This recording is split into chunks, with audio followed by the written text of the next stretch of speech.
Հայր մեր, որ երկնքում ես, սուրբ թող լինի քո անունը,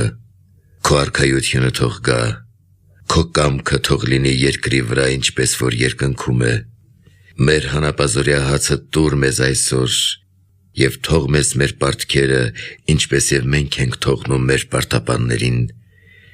և մի տանիր մեզ փորձության, այլ փրկիր մեզ չարից, քանզի քոնն է արքայությունը և զորությունը և փառքը հավիտյանս, ամեն։